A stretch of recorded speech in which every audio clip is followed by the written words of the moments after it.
Eu sou o professor Chico e hoje vamos discutir aceleração vetorial. A grandeza aceleração, de uma forma geral, busca medir o quanto varia a velocidade. Dizer aceleração vetorial, a gente vai estar interessado em verificar como a velocidade varia em módulo e direção. Ou seja, velocidade é um vetor. Se a velocidade é um vetor, ela pode variar não só o seu valor. Quando a direção da velocidade está variando, temos também uma aceleração. Ou seja, a aceleração vetorial busca medir o quanto está variando do vetor velocidade, o módulo e a sua direção. O vetor velocidade pode variar em módulo e direção. Olha, quando a velocidade está variando em módulo, quando o valor da velocidade está mudando ao longo do tempo, a gente fala que temos uma aceleração que faz essa medida. A aceleração que mede exclusivamente a mudança no módulo da velocidade, essa aceleração é chamada de aceleração escalar ou tangencial. Então, se o vetor velocidade está variando em módulo, temos uma aceleração chamada de aceleração escalar. Essa aceleração escalar também é conhecida como aceleração tangencial.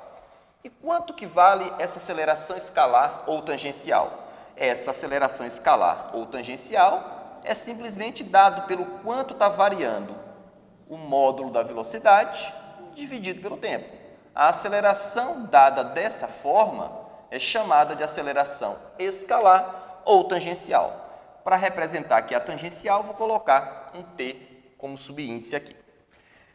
O vetor velocidade também pode variar em direção.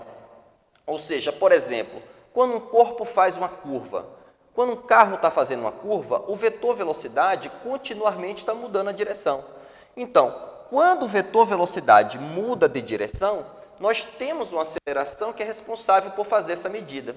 E essa aceleração que mede exclusivamente a mudança na direção do vetor velocidade, essa aceleração é chamada de aceleração centrípeta. Então, a aceleração chamada de aceleração centrípeta, ela mede exclusivamente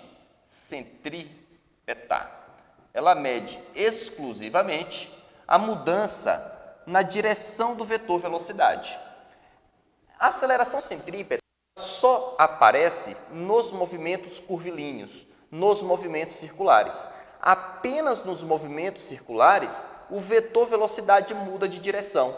No movimento retilíneo, o vetor velocidade não muda de direção. No movimento retilíneo, essa aceleração centrípeta não existe. Ela é igual a zero. E quanto equivale essa aceleração centrípeta? Essa aceleração centrípeta é calculada da seguinte forma. A aceleração centrípeta você calcula pegando o valor da velocidade elevando ao quadrado, dividindo por R.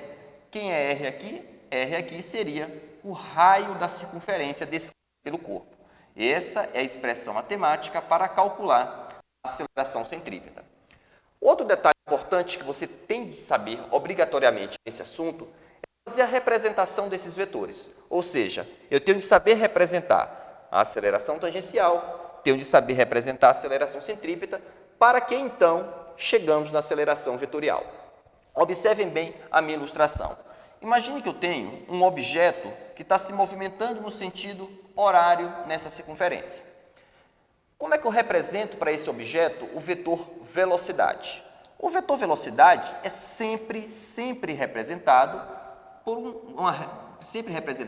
tangente a essa circunferência no ponto que o corpo se encontra. Ou seja, dada a reta tangente, o vetor velocidade está sempre tangente à circunferência.